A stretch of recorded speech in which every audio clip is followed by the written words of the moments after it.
अस्सलाम वालेकुम नाजरीन, मैं हूं आपकी मेज़बान मिनाहिल शेख और आप देख रहे हैं प्रोग्राम चैंपियंस का फैसला। आज चैंपियंस ट्रॉफी का मेला रावलपिंडी में सजने को है तैयार। पिंडी क्रिकेट ग्राउंड में आज ग्रुप बी से न्यूजीलैंड और बांग्लादेश आमने सामने होंगे। न्यूजीलैंड की जीत से भारत और न्यूजीलैंड ग्रुप बी से सेमीफाइनल के लिए क्वालिफाई कर लेंगे। टूर्नामेंट में चैंपियन कौन होगा, फेवरेट कौन होगा, मैदान में कौन छाएगा, कौन हारेगा, इन सब सवालात के जवाब देने के लिए हमारे साथ मौजूद हैं पाकिस्तान के साबिक क्रिकेटर और कौमी मेंस टीम के साबिक चीफ सिलेक्टर हारून रशीद साहब। अस्सलाम वालेकुम हारून साहब, क्या हाल है आपका? वालेकुम अस्सलाम। हाँ, हैंगओवर तो खत्म हो गया, पाकिस्तान वो रिकवर कर गए आप पाकिस्तान की हार से, क्योंकि हम आदी हैं इन चीज़ों के। कोई नई चीज़ तो नहीं है कि पाकिस्तानी टीम ने जो भी किया कल वो कोई नया तो नहीं था, एक्सपेक्टेड था, लेकिन ऑब्वियसली दिल में जज्बा था पाकिस्तान का। हम कोशिश कर रहे थे कि जीत जाएं। Sir show must go on, बाकी टीमें हैं, अब उनको सपोर्ट करते हैं। रावलपिंडी के अंदर आज मेला सजने को है तैयार। न्यूजीलैंड और बांग्लादेश मध्य मुकाबिल होंगे। कौन है आज की फेवरेट, आप भी बता दें, मैं भी बताती हूँ। वैसे तो मेरे लिए तो बहुत ही क्लियर आज विनर है। न्यूजीलैंड बहुत अच्छी फॉर्म में है, लास्ट भी बहुत अच्छे उन्होंने रन बनाए, बैटिंग बॉलिंग सब बहुत कॉम्पैक्ट है। बांग्लादेश थोड़ा सा लैक कर रहा है, बट लेट्स सी आज कैसी परफॉर्मेंस देते हैं। मेरा फेवरेट तो न्यूजीलैंड है, अब आप अपना बताएं। नहीं, देखिए मेरे फेवरेट अगर देखा जाए तो जिस किस्म की जो टीम की कॉम्पोजिशन है उसके मुताबिक और जिस तरह खेलते हुए आ रही है न्यूजीलैंड की टीम, डेफिनेटली एक स्ट्रॉन्ग टीम नज़र आती है। लेकिन मैं एक चीज़ जो देखता हूँ कि जो बांग्लादेश ने अगेंस्ट इंडिया जो दुबई में इनका मैच हुआ था, दे वर डाउन 39 for 5 और वहाँ से जो रिकवरी हुई उससे वे 228 रन्स तक ये कर गए थे। दिस मीन्स कि इनका टॉप ऑर्डर जो है अगर वो क्लिक कर जाए तो ये राउंड अबाउट 280 290 की तरफ ये जा सकते हैं। इनकी टीम में मतलब वैसे मुझे डेप्थ नज़र आ रही है कि इनके नीचे भी जो प्लेयर्स ऐसे हैं जो टीम के स्कोर को आगे बढ़ा सकते हैं। नई कंडीशंस होंगी क्योंकि पिच डिफरेंट होगी एज़ कम्पेयर टू दुबई। यहाँ पर थोड़ा सा ग्रॉस, और हम देख रहे हैं कि पीछे जो मौसम था वो काफ़ी वेट रहा है, बारिशें होती रही हैं और पिंडी में अमूमन जब इस तरह का बारिशों का मौसम हो तो जो पिच है वो थोड़ा सा हेल्प करती है फास्ट बॉलर्स को। ठीक है। और ऐसी वक्त में जो है वो टीम जो कैप्टन्स हैं वो डिसाइड करते हैं कि हमें टॉस जीत के क्या करना चाहिए। सो बास टीमों की थिंकिंग ये होती है कि अगर ओवरकास्ट कंडीशंस हैं वो पहले बॉलिंग करते हैं ताकि हम एडवांटेज लें, क्योंकि धूप इतनी नहीं निकली हुई होगी तो थोड़ा बहुत मॉइस्चर जो है वो पिच के ऊपर रहता है। सो ये एक डिसाइडिंग फैक्टर होगा। और न्यूजीलैंड तो पाकिस्तान में ही है और पाकिस्तान में खेलती चली आ रही है, वेयर एज ये दुबई से यहाँ आए हैं, बांग्लादेश से दुबई से यहाँ आ रहे हैं, यहाँ के उनको एडजस्ट करना पड़ेगा। लेकिन स्टिल आई थिंक जो प्रोफेशनल आउटफिट्स होते हैं ना बहुत जल्दी अपने आप को वो एडजस्ट कर लेते हैं। इन्होंने वहाँ प्रैक्टिस भी की हुई होगी, आइडिया हो गया होगा कि किस तरीके से जो है वो पिच बिहेव कर सकती है, किस तरह नहीं कर सकती, क्योंकि प्रैक्टिस पिचेस से आपको थोड़ा सा आइडिया हो जाता है कि सेंटर पिच में क्या हो सकता है। अच्छा, वैसे सर हम बात कर रहे हैं कि न्यूजीलैंड के ज़्यादा चांसेस हैं, बट यहाँ पे हम यही बताते चले ऑडियंस को कि अगर तो हमने आज एक बड़ा अपसेट देख लिया कि बांग्लादेश जीत गया अगर तो न्यूजीलैंड से, तो फिर पाकिस्तान के पास वो जो एक खोया हुआ चांस है, वो एक जो लाइफलाइन आती है छोटी सी, वो वापस आ सकती है, क्योंकि अभी तक बांग्लादेश ने भी अपना मैच कोई नहीं जीता। तो अगर वो जीत जाए, न्यूजीलैंड हार जाए, न्यूजीलैंड के वहीं 2 पॉइंट्स रह जाएं, तो फिर Pakistan has a qualifying chance. Sir इसके ऊपर भी थोड़ी लाइट शेड करें। नहीं, उसमें आपने न्यूजीलैंड को तो हरवा दिया बांग्लादेश से, क्या न्यूजीलैंड को इंडिया भी हरा देगा? ये इक्वेशन तो उस वक्त बनेगी जब न्यूजीलैंड बांग्लादेश से हारे और इंडिया से भी हार जाए। मैंने थोड़ी सी हार्ट बीट की बात की। और पाकिस्तान न्यूजीलैंड को जीते और बड़े मार्जिन से जीते, क्योंकि वो तो पूरा कैलकुलेशन का गेम होगा और यूजुअली आपका ऐसा कैलकुलेशन क्रिकेट मैचेस में चलता नहीं है, क्योंकि अगर आपको 400 के करीब रन्स करने हैं, हम चलाते हैं, हम बरसों से चला रहे हैं। मेरे अपने नज़दीक हमें हालांकि कहना नहीं चाहिए, लेकिन हमें पाकिस्तान टीम का नाम अगर मगर पाकिस्तान टीम रख देना चाहिए, क्योंकि इस तरीके से तो ये कोई पहली दफ़ा तो हम इस सिचुएशन में नहीं आए हैं। हम हमेशा से इसी सिचुएशन में आते हैं और अल्लाह ताला हमारी मदद करता है। दुआएं जो हमारे फैंस बैठ के कर रहे होते हैं, उनसे भी बड़ा फ़र्क पड़ता है। और आप देखेंगे हर उसमें कप्तान यही कहता है कि हम अपील करते हैं कि हमारे लिए दुआएं की जाएं। So it's not that, I think देखें स्किल सेट आपके बहुत कमज़ोर हैं, आप बहुत कम हैं, इस चीज़ को मानना पड़ेगा कि इंटरनेशनल लेवल के ऊपर जो क्रिकेट चल रही है हम उनसे बहुत पीछे हैं। और उस पर पहुँचने के लिए जो हमारी ये जो फ्रीक्वेंट चेंजेस पिछले अगर 8 से 10 सालों में अगर आप पाकिस्तान के क्रिकेट बोर्ड के सेटअप में देखेंगे ना, इससे बड़ा फ़र्क पड़ा है। लोग एक्चुअली इनको चाहिए कि रीजंस ढूंढें कि क्या है। आप देखेंगे हर 2 महीने के बाद आपका चेयरमैन चेंज हो जाता है, हर 2 महीने के बाद आपकी चैंपियन वो सिलेक्शन कमेटी चेंज हो जाती है, आपके कैप्टन चेंज हो जाते हैं। जब कंटिन्यूटी नहीं आएगी, आप देखें क्या इंडिया के लिए बुरा वक्त नहीं आया, इंडिया के ऊपर बुरी आया। उन्होंने तो रोहित शर्मा को चेंज नहीं किया। बटलर का जो एज कैप्टन वो चल रहे हैं, उनकी टीम तो अच्छी परफॉर्मेंस नहीं दे रही, लेकिन बटलर स्टिल द कैप्टन। उनकी सिलेक्शन कमेटी कभी चेंज नहीं होती, उनके बोर्ड चेंज नहीं होते। हमारे मुल्क में ये बड़े इशू। सर लेकिन क्या हमने अपनी इस करंट टीम को इनफ टाइम नहीं दे दिया कि अपने आप को प्रूव कर ले? क्योंकि ये बात तो कब से चलती आ रही है। बाबर आजम की परफॉर्मेंस एक सवालिया निशान है, बाकी सब की जो कल जैसे आप देखें कि तैयब ताहिर को ऐड किया हुआ है, उन्होंने परफॉर्म नहीं कर दिखा। उस्मान खान आपके स्क्वाड में एडेड थे, मतलब वो उनका भी एक सिलेक्शन जो है सवालिया निशान है। तो अब क्या टाइम नहीं आ चुका कि फाइनली चेंज कर लिया जाए? क्योंकि कितनी हम मायूसी लेंगे as a team, as a कॉम, क्योंकि क्रिकेट एक ऐसा स्पोर्ट है जिसके लिए पूरा पाकिस्तान कम्स टुगेदर, ठीक है। और आप ये देखें इतना अनफॉर्चुनेट है कि हम 29 साल बाद हम एक इतना बड़ा आईसीसी टूर्नामेंट को हम होस्ट कर रहे थे, और अब अनफॉर्चुनेटली मतलब ऑलमोस्ट हम बाहर हैं उस रेस से। सेमीफाइनल भी हमारे पास नहीं रहा, फाइनल भी नहीं, क्योंकि देखें बहुत कुछ स्टेक पे था। अगर तो अब सेमीफाइनल इंडिया अगर जाता है तो वो भी दुबई होगा, फाइनल में अगर इंडिया होता है वो भी दुबई होगा। हमारे फैंस को जो कब से वेट कर रहे थे तो वो तो कुछ भी नहीं मिला।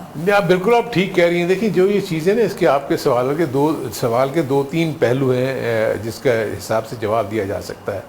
एक तो ये कि देखें जिस तरह आपने कहा कि ये प्लेयर्स तो पिछले 5-10 साल से यही लोग खेल रहे हैं ना, सो हमारे मेन स्टे हमारे ये प्लेयर्स तो यही हैं। एंड देन होता ये है कि आपके ये प्लेयर्स जो नए प्लेयर्स, जैसे आपने तैयब ताहिर का जिक्र किया, उनकी वो जो डोमेस्टिक में परफॉर्मेंस करते हैं या ए टीम के साथ जब वो जाते हैं वहाँ परफॉर्मेंसेस करते हैं, उसकी बेसिस के ऊपर वो सिलेक्ट होते हैं। एंड देन उनको इंटरनेशनल लेवल पे आकर अपने आप को प्रूव करना होता है।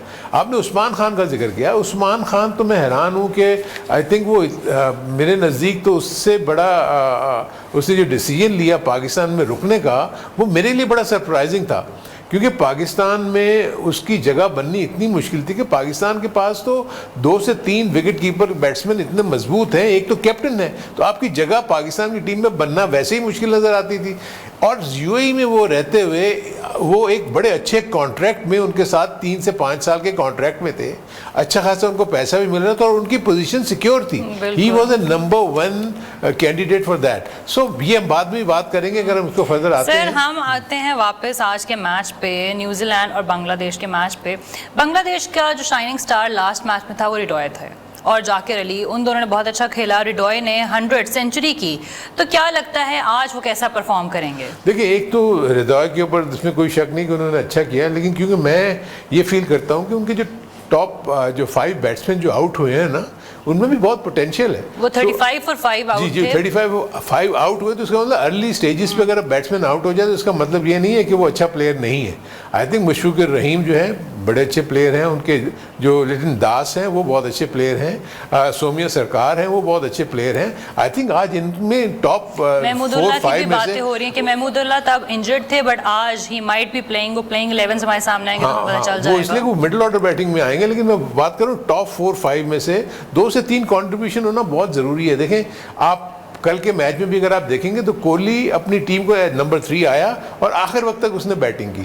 इसी तरह यहाँ के भी जो बांग्लादेश के जो 3-4 प्लेयर्स हैं उनमें से 1 या 2 उनका अगर अच्छी पार्टनरशिप लग जाती हैं या वो अच्छा खेल रहे हैं तो आई थिंक वो 50 ओवर्स तक जाना चाहिए, जो हमने गलती की। रिजवान और जब सऊद शकील की पार्टनरशिप डेवलप हो गई थी उनमें से एक आध को तो 50 ओवर्स तक जाना ही चाहिए था। तो आई थिंक आज मैं फील करता हूँ कि बांग्लादेश की टीम इतनी बुरी नहीं है। और दूसरी तरफ न्यूजीलैंड। और सर तो सबसे अच्छी बात तो आज की, कल के बाद जो हमें हैंगओवर हमारा खत्म हुआ है, डिप्रेशन थोड़ा खत्म करने के लिए आज जो अच्छी बात है व्यूअर्स वो ये है कि ये मैच होने जा रहा है रावलपिंडी क्रिकेट स्टेडियम। आए चल के देखते हैं कि लोगों का जोश और जज्बा कैसा है, क्या एक्साइटेड हैं लोग, किसको सपोर्ट कर रहे हैं, न्यूजीलैंड को बांग्लादेश को, आए देखते हैं।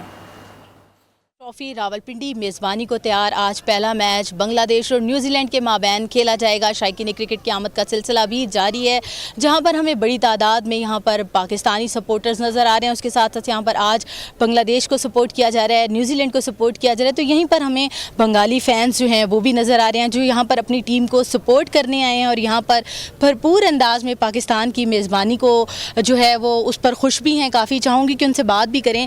अच्छा सर, ये बताइएगा, पाकिस्तान में जो है वो फर्स्ट टाइम 29 साल बाद मैच खेला जा रहा है, क्या कहेंगे आप? बड़ी दूर से आए हैं सपोर्ट करने के लिए अपनी टीम को, कितने खुश हैं आप?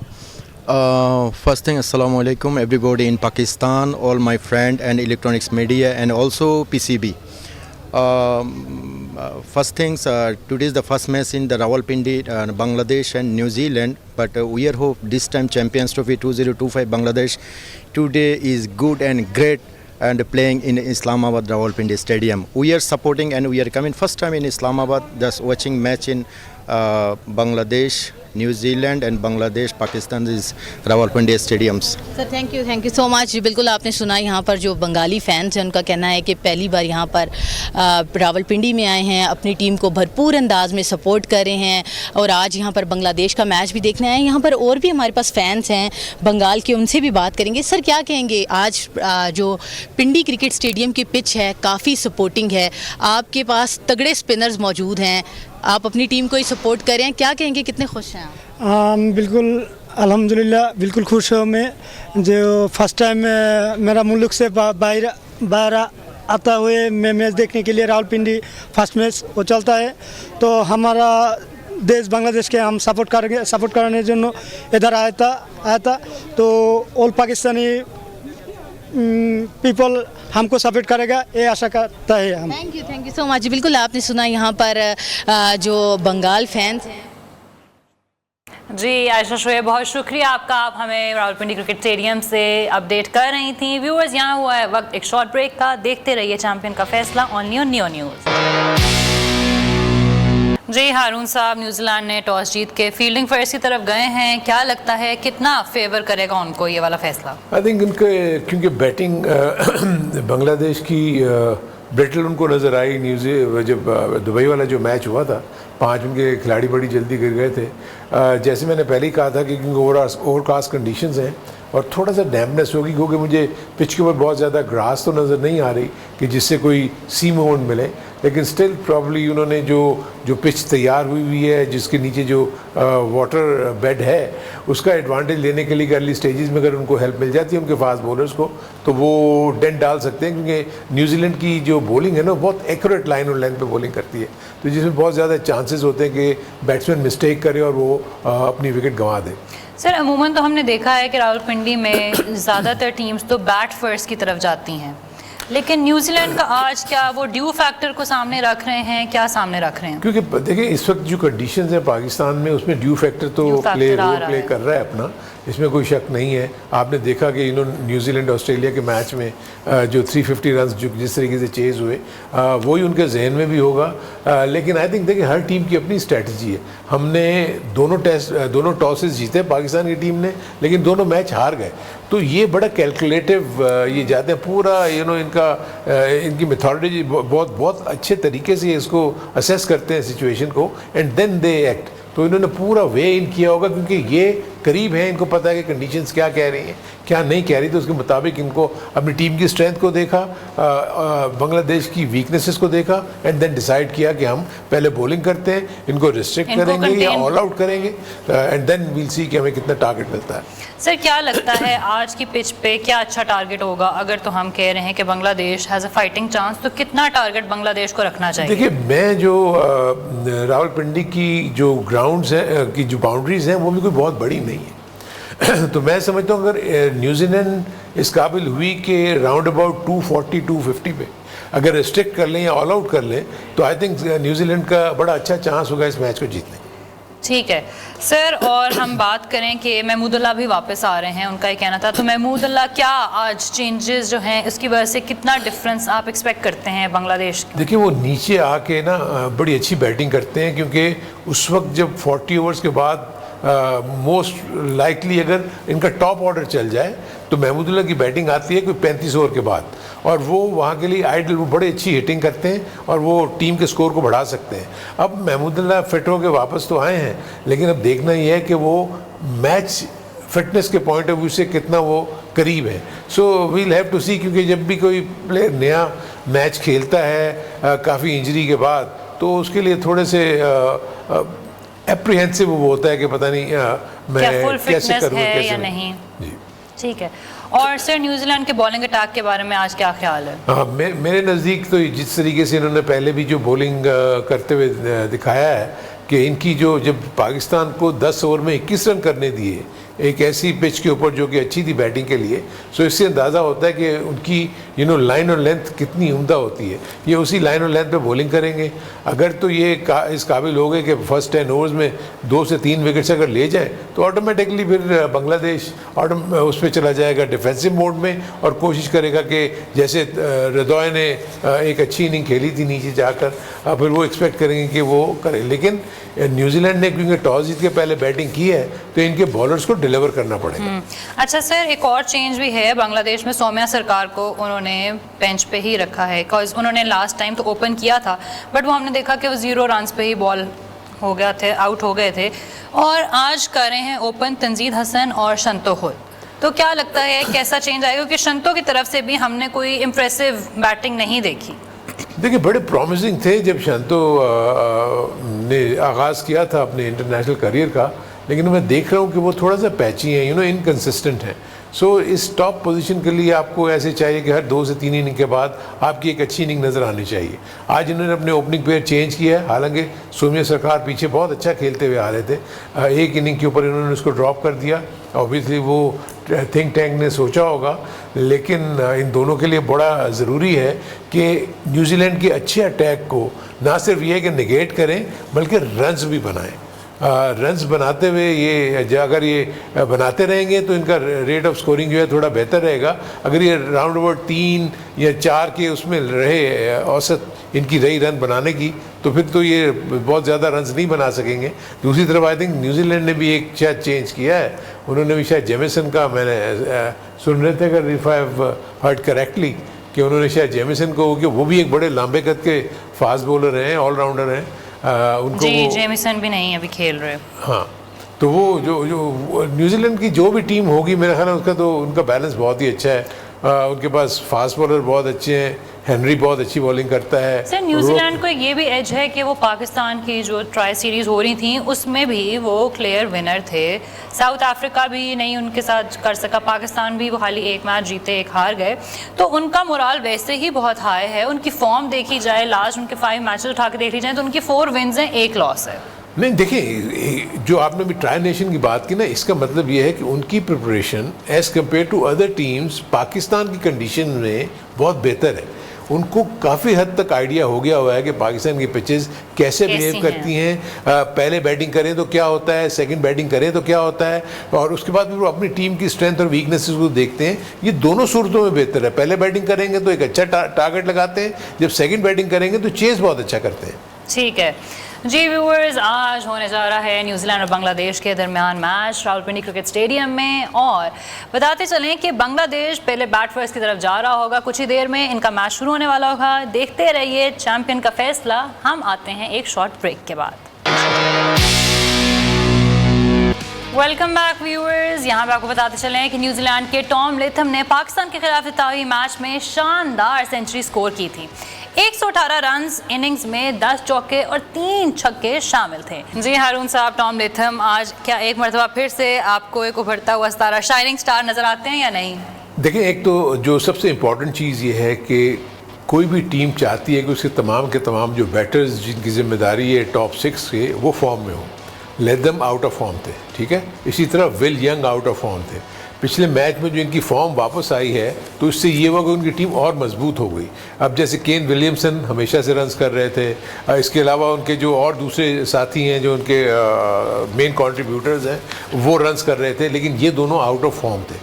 तो ये अब आज उन्होंने ऐड भी किया है, रविंद्रा को किया है, जेमिसन को ऐड किया है, तो अपनी टीम को और मजबूत किया। लेकिन देखिए उसके उन्होंने जिसको बाहर बिठाया डेरिल मिचेल को, जो कि मैच विनर बैटर है। सो कोई ना कोई रीजन होगी। मुझे लगता है लास्ट टाइम हमने देखा कि वो स्ट्रगल करते, सिर्फ 10 रन बना के आउट हो गए। देखिए एक आध इनिंग तो देखें, सिर्फ केन विलियम्स भी आउट हो गए थे, दूसरे भी आउट हो जाते हैं, लेकिन होता ये कि आपके टीम का जो विराट कोहली कब से आउट ऑफ फॉर्म थे, आते उन्होंने 100 किया।